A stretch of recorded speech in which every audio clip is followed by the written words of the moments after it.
I don't know if you guys had ever looked at the instructions that come with wooden chopsticks. You know those paper sleeves? All right. They're the worst fucking instructions ever. Have you guys seen these before? I actually sat down and looked at them. Okay. It's ridiculous. I don't know who wrote these things. They don't teach you shit. All right. They make it seem like at the end of it, you're just going to be like Mr. Miyagi, right? You'd be like a pro just catching flies out the fucking air, just going at it. This is ridiculous because let me tell you something. I'm a pro, all right, and I'm telling you you're missing 5 fucking steps of this entire process, all right? There's usually only 3 picture instructions to go along with it. First one is always break chopsticks. No shit. Got it. And then the second picture, it's hold chopsticks. Okay, right? And then the third picture is the third picture is just holding food already. Are you fucking kidding me? Dude, you're missing 5 steps of this entire process. I'm telling you, okay? It's ridiculous. And they have the audacity sometimes to put enjoy at the end of these instructions. You don't put enjoy at chopstick instructions. You put it at the end of like a top ramen, cup of noodles, or Easy Mac. Shit you just add water to. No one ever enjoys the process of learning how to use chopsticks. They always just start off the same way. Oh my God, I'm using chopsticks. It's going to be fucking amazing. This is the first time ever. Oh my God.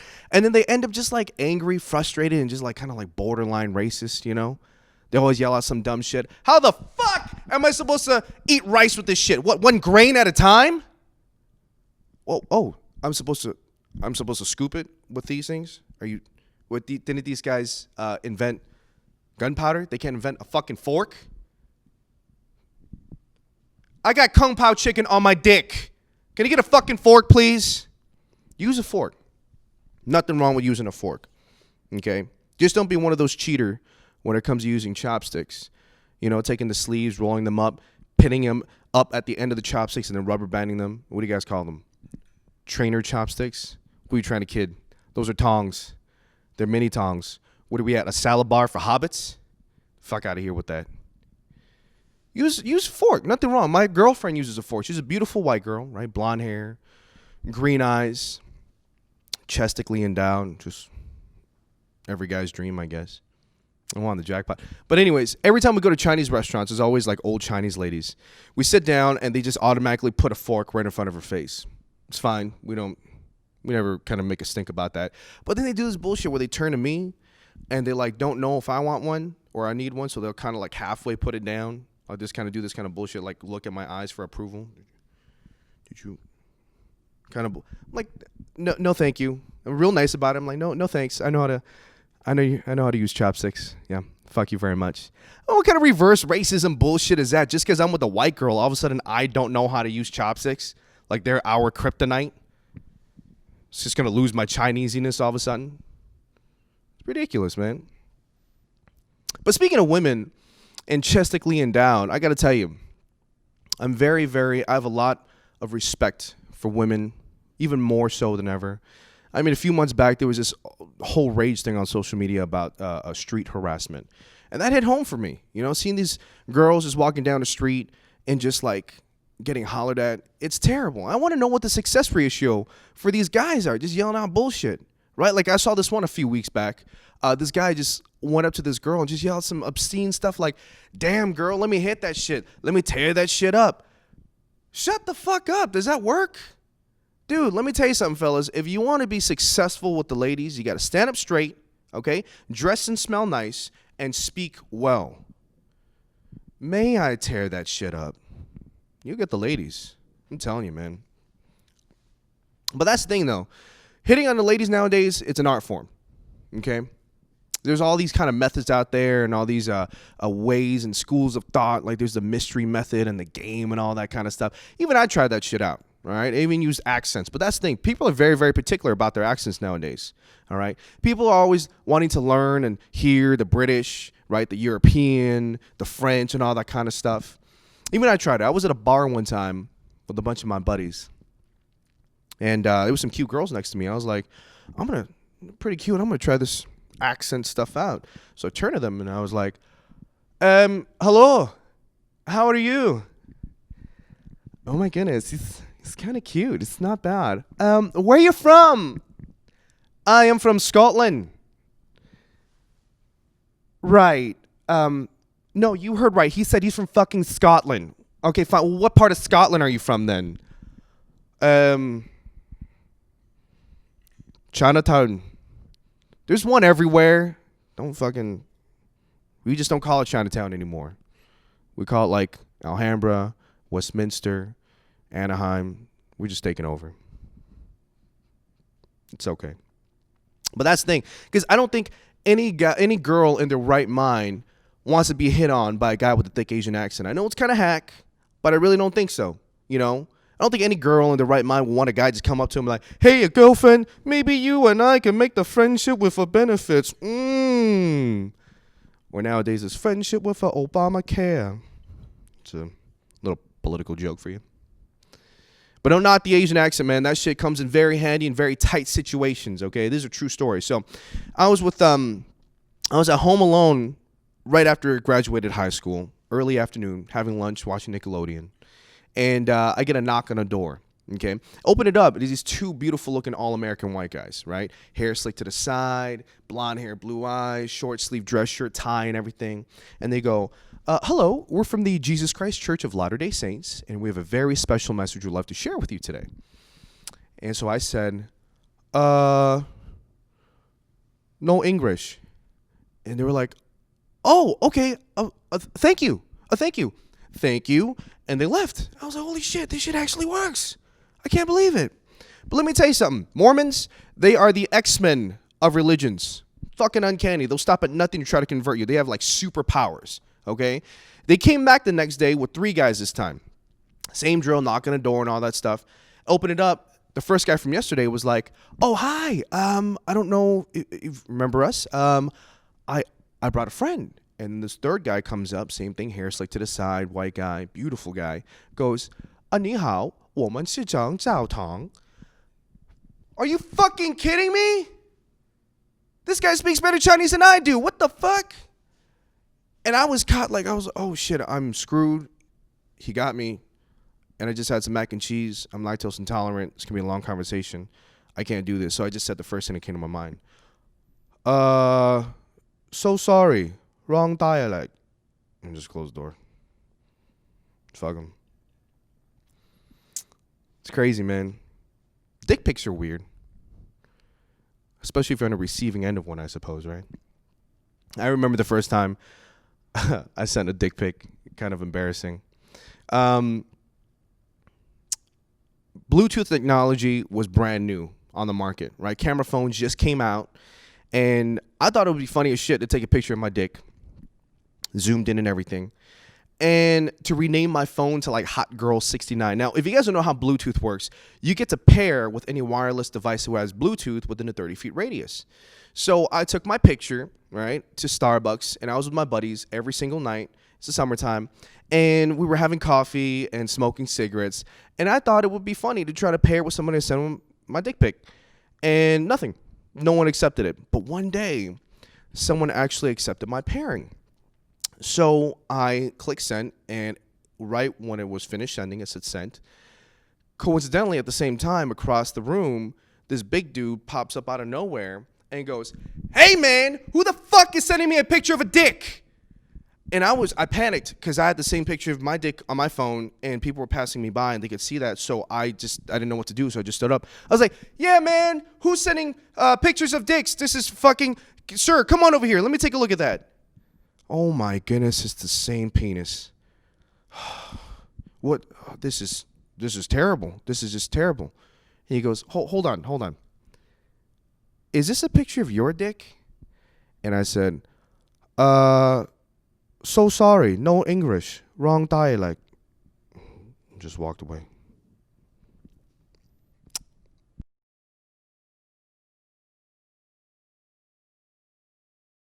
I work at Disneyland, and it sucks because I'm like 31 years old, and I still work at Disneyland. But anyways, I always try to look at the brighter side of everything, and working at Disneyland has made me learn a lot about myself.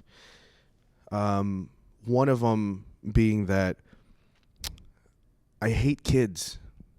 I fucking hate kids. I mean, when I go to play in the park, or go to Disney World, I don't ever see any parents with little kids just have fun. They're always just yelling at them. Dad's always in a headache mode. Mom's just stressing out, losing her hair. It's fucking crazy. But one thing that I hate more than kids, kids with iPads. Fucking pretentious. All right, like for example, my brother, he has a little 3-year-old kid, Aiden, beautiful little boy. Okay, he has his very own iPad. You know what the fuck I had when I was a kid? Pogs. Remember Pogs? Little paper milk caps. That's what I had. He has a fucking iPad. I mean, it's such a powerful device in their hands, 24/7, 365, unlimited information. Okay, shit that you and I grew up with, Tooth Fairy, right? Barney, all that kind of stuff. They know that shit is fake. They just Wikipedia it. They find out. They know it's fake. Can't get anything past them. Like when I was a kid, my dad dressed up as Santa Claus when he came home. I was stoked as shit. How the fuck was I supposed to know that Santa Claus is an Asian? I bought it. It was amazing. I had so much fun.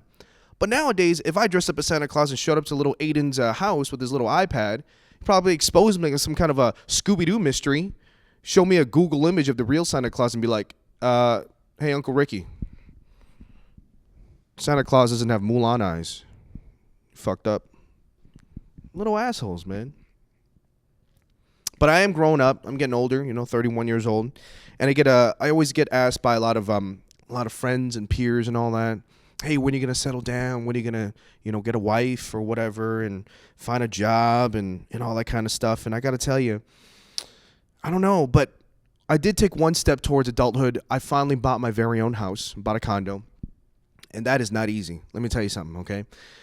Like when you're looking at a new house, you don't know if there's anything wrong with it. So some of the questions I like to ask my agent when I'm looking for a new house, let's see, here's an important question. Has there ever been a first-degree murder committed here? Right, that's important to me. Has there ever been? Is this house built on top of a Indian burial ground? Right, that's another one. That's pretty important. And here's one. Will I get sucked into the TV while watching Game of Thrones? If you guys don't get the gist, I'm fucking afraid of ghosts. Okay, haunted houses, I don't deal with that shit. I'm not even joking. Like every time I go look at a new house, I carry my dogs with me. They're supposed to have like a sixth sense about this kind of a stuff. And don't worry, I train them very, very well.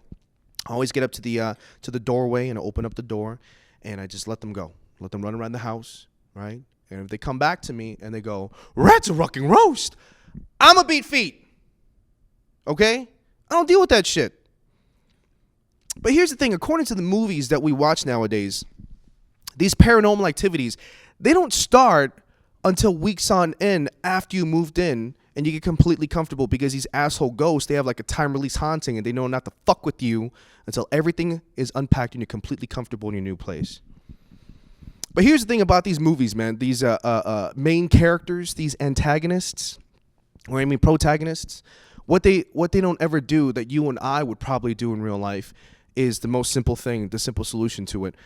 Move out. Just move the fuck out. Just leave with the clothes on your back. Just leave all your worldly possessions behind. Just get the fuck out. That's what I would do. All right? I'm not going to wait. I mean, listen, if I'm sitting in my kitchen reading my newspaper and my mug fucking flies across the room and just crashes in the wall and breaks, I'm not going to wait until my fucking feet gets dragged out of my bed in the middle of the night, butt ass naked. Are you kidding me? I get the fuck out of there. I just leave. But here's the thing. That's a hypothetical situation. Now, if you're stuck in that situation and there was a scale to gauge the hauntedness of this house because you can't return it, right? How much would you be able to take until you move out, right? So like if, say, for example, this scale is from one end, right? Casper the Friendly Ghost, right? Not bad. He'll make me a sandwich, wash my dishes. It's fine. And on the other end of that spectrum, you have The Exorcist. That's scary. And I'll tell you what point of that scale will I move out.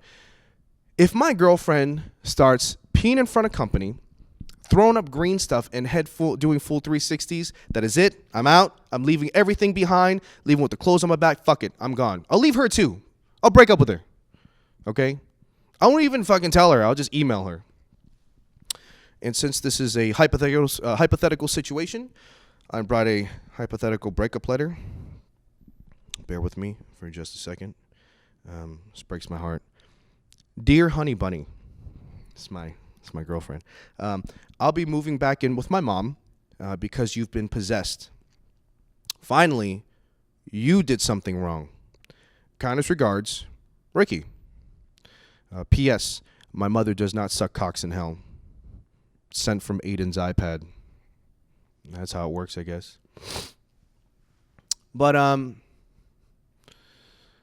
tell you guys, on a separate note, I guess, speaking of family and stuff, my mom, she's a funny lady, dude. She's one of those, I don't know if you guys have embarrassing parents. She's one of those old Asian ladies that wears those sun visors. Have you guys seen those before, those sun visors? And she goes as far as to wear sleeves and gloves while she's driving. Now, the whole reason why is because they don't want to get sun damage. But at the same time, they look like a shitty cosplay version of Breaking Bad. That doesn't really work out too much. Well, she took that to the next level. That embarrassment, okay, the sun damage protection thing, she took that to the next level. She gave me a call a few weeks ago. She was like, hey, can you do me a favor and come on over to my house, pick me up? I really need to run some errands. I could really use a ride. I'm like, sure, no problem, Mom. So I go over to her house. I pick her up. It's about 5 o'clock in the afternoon right now, so the sun is just like beating down, right? She gets in my car. Sun is just hitting her in her face. She flips the sun visor down, and it's still hitting her face. So what she does, she reaches in her pocket, and she pulls out what seems to be a latex ski hood. I shit you not. Fucking Google it, okay? She slips it on. She has the eyes and the mouth cut out. That's it. And I was like, what's the errands? Am I helping you? Am I helping you rob a bank? What the fuck? What is that? Of course, this is all in Chinese because she doesn't speak English. And she turns to me and she goes, this is great. This is called a face kini. You know, it's great. It saves me a lot of money on sunscreen. Okay, and it protects from sun damage. It's amazing. It's all the rage in China right now. And I got mad, and I didn't know how to respond, so I just said it in English. I said, bitch, are we in China? And she saw my face. She was like, oh, he's upset. She didn't understand what I'm saying. So she's like, oh, you look upset. I got you one too. And I was like, no, put that shit away. I don't want, take that off. Take that off, please. Everyone can see you. All right, that's embarrassing. She goes, oh, don't worry. She said this shit. She goes, don't worry. I know that this is embarrassing. I don't wear this in public. And then I was like, these are fucking windows. Are you kidding me? Look, there's Bob right there, our neighbor. Hey, Robert. Hey, how's it going, bud? Yeah, man. No, my mom. Yeah, she's right here. That's my mom. Yeah. No, yeah, I know Halloween's over. She's on a lunar calendar system, you know? Like the whole Chinese New Year's is like 1 month after the regular New Year's. Yeah. All right, bud. Take care, asshole. Fucking crazy, man. Hate that. But on a different note, I got to tell you that I guess a little change of pace. My favorite superhero of all time is Batman. Awesome, right? Because this guy's rooted in reality. No superpowers whatsoever. Just extreme martial arts. Detective, right? Awesome costume. Billionaire playboy. But here's the thing. If Batman was real, Gotham City would be real too. And that seems like a pretty shitty place to live at, right? I mean, think about it. Who the fuck would want to live at a place where criminals break out every single weekend like it's just the thing to do? Think about it. The criminals don't even just call them criminals. They don't have a name.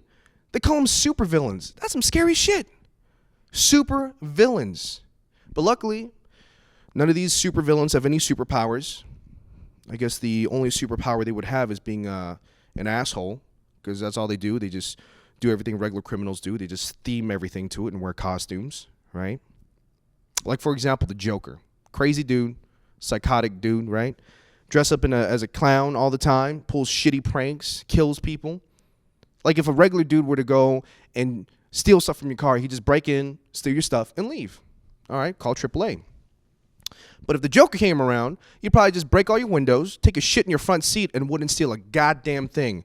That's an asshole. That is an asshole, right?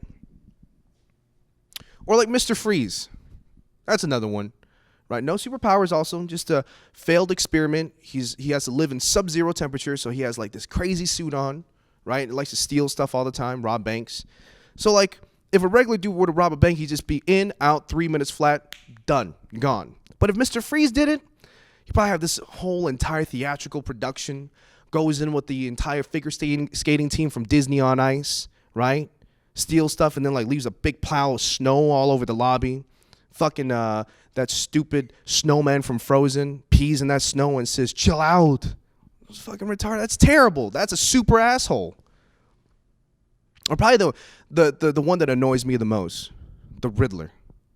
The Riddler. You know, he does everything a regular criminal does. He kills people, he steals shit, but to add insult to injury, what does he do? He leaves a puzzle piece at the crime scene. Who the fuck does puzzles nowadays? Honestly. Old people do puzzles, right? But you see, that's why Batman is so good at solving this shit. He doesn't solve it. He just gives it to Alfred. Alfred, the Riddler crossed the line. He left a Sudoku this time at the crime scene. You crossed the line first, sir. You hammered him. And in his desperation, he turned... Did you say Sudoku? Well, bloody hell. You might have a go at it. This will go great with me breakfast. A little Michael Caine for you, I guess. But here's the thing. If Gotham City was real, and I was a criminal at Gotham City, wouldn't you think that I would kind of learn the patterns of Batman, knowing that this guy is nocturnal? He comes out during the evening time to fight crime between the hours of 12 a.m. to 5 a.m. in the morning, every single night. I think I would get that.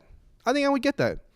And you would do your crime during the daytime, you dumbass. Just do it during the daytime. He's not going to come out and fight crime during the day. If he did, he better be packing some SPF 70 with that fucking utility belt, right?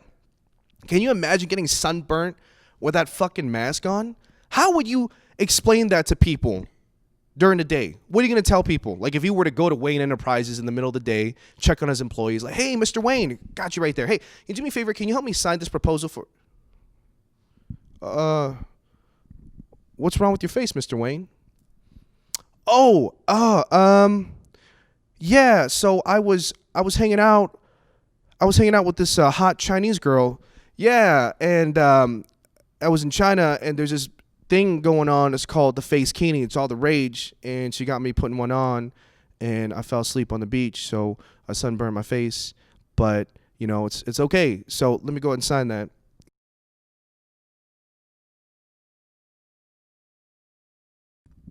My name is Ricky Trann. It's Trann with 2 N's. I'm half Chinese, half Cambodian, I believe, but I look Korean. Very awkward. It's always funny going to Korean restaurants because when I tell them I'm Chinese, they get really disappointed. But what the fuck you gonna do, right? But growing up as a first generation Chinese American, a lot of pros and cons to it. A lot of good stuff, a lot of bad stuff. The pros are amazing. I mean, you know, English being my second language, I'm very in touch with my Chinese side. So I speak Cantonese fluently, and I didn't speak English until the 3rd grade. And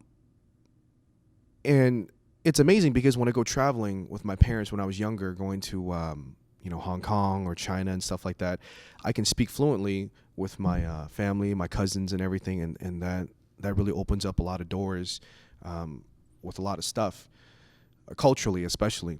And growing up, I was very, very much into my culture, my Chinese culture, my heritage.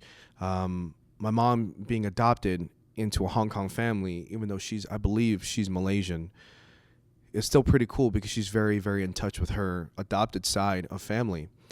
And so I was really into martial arts, more so of the arts aspect. Not like to this day and age, a lot of people into martial arts are all the MMA kind of thing. And there's not a lot of art in my mind, in my eyes. There's not a lot of art to it. But growing up, doing a lot of martial arts, I looked at a lot of the artistic aspect of the activity, and I graduated into doing professional lion and dragon dancing. And not a lot of Asian Americans can say that they were a professional lion and dragon dancer.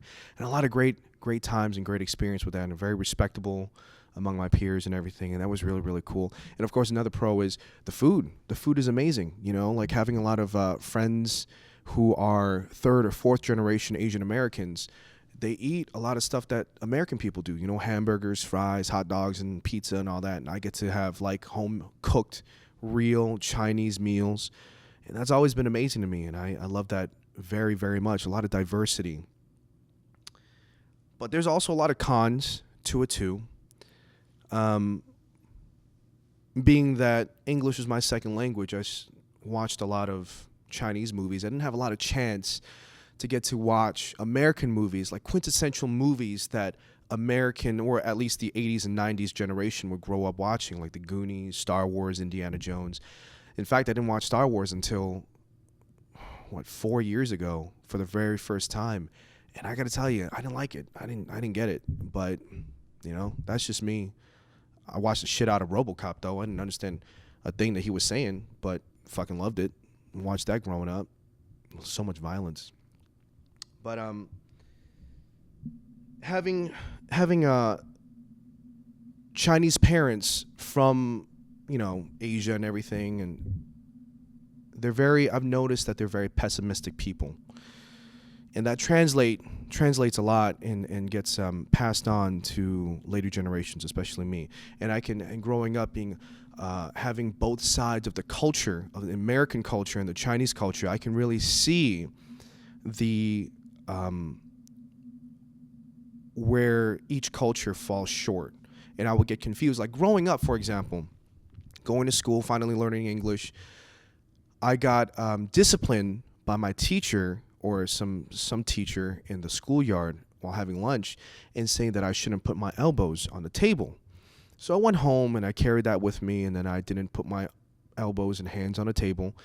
And my parents would get mad and they'd yell at me. They're like, why, what are you doing under the table? Why the fuck are your hands underneath the table? What are you doing? And I was like, oh, I was taught in school that it's a sign of respect to not put your elbows on a table. And then my parents were like, well, you are in a Chinese household and you are a Chinese person. You put your elbows and hands on top of the table because we don't know what the fuck you're doing underneath it. You could be disrespecting us for all we know. And so I was confused growing up, So then I try to have a happy marriage of just putting one on the table and one underneath so I can be jerking off and flipping one off at the same time, fucking both cultures, I guess. But it was very confusing to me, you know what I mean?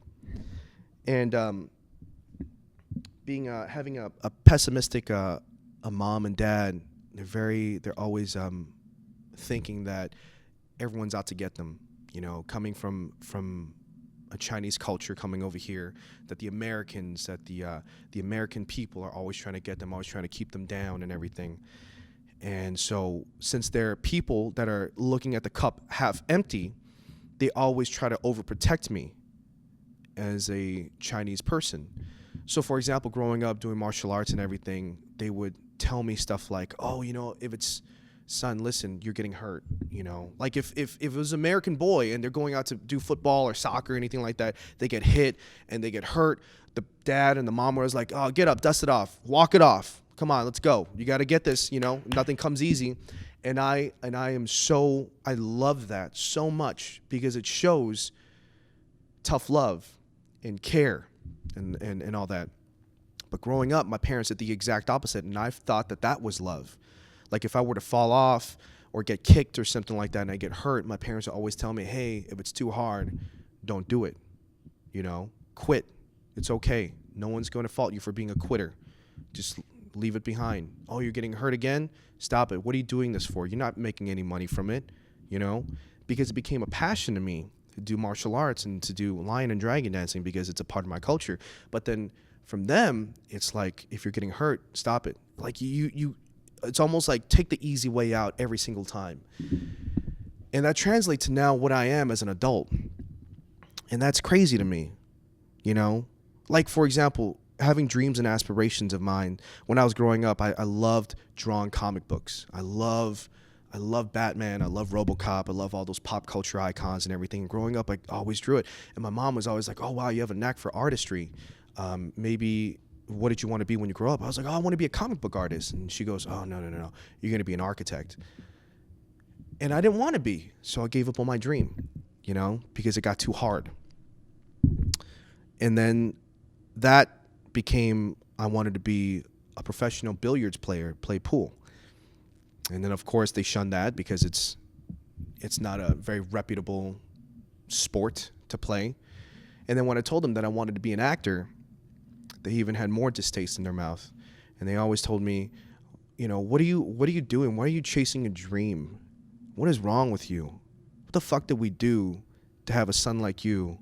Why can't you just be like every person out there and just get a job 40 hours a week, 7 days or 5 days a week, okay? And just retire and just travel to China from time to time and just call it a day. And that broke my heart. And ever since then, I never told them what I would do. So it is amazing to me that my parents are the most distant of anybody who I know in my life. And it maybe has to do with a lot of also the American culture too. I know that divorce rate is higher than ever. Like, for example, I never knew what a broken family was, because since I was being coddled all the time. When my parents got a divorce, I was around 12 years old. And I have a little brother. He's 5 years younger than me. And I came home one day. This was around winter time, so daylight savings time was over, so the sun set pretty early. And when I got home, there was no food. Now, being in a Chinese culture, it's all about food and everything. And getting home and my parents getting divorced, they were so into themselves that they forgot about the kids. And there was no food anywhere for us because they were working, and they forgot to pay the electric bill. So the lights turned off. And when I dug in my pocket, I had $3 in my pocket. And so I thought, well, I got to feed my brother. So I took my brother down the street to a 7-Eleven, and we got one hot dog and one nachos. And we went home, and we sat in the dark, and we ate it alone with candles. And it's the very first time in my life that I felt like an American. First time I felt that my culture couldn't help me, and that I had a broken family. And it's funny because as much as they wanted to help me out, they actually destroyed it. But there's a silver lining to everything. There's goods to everything. I feel like there's always, you can't go through life having all shitty times. You can't go through life with all good times. You have to have a good balance of everything, to be a rounded character, to do good for the good of mankind. And that's why I do what I do, is because I want to show people that through the bullshit that you go through, you can still come out on top. And because all that shitty experience that you have made you a better person. And just because my parents don't know what I'm doing, I don't fault them for it, because they don't understand. They're ignorant. And I'm not trying to disrespect them, but that's what they are. And I really hope that one day that I can make it doing what I do, so I can take them down the red carpet and show them what I've achieved, not doing the things that they wanted me to do and the way that they wanted me to do it. And that would make me very happy.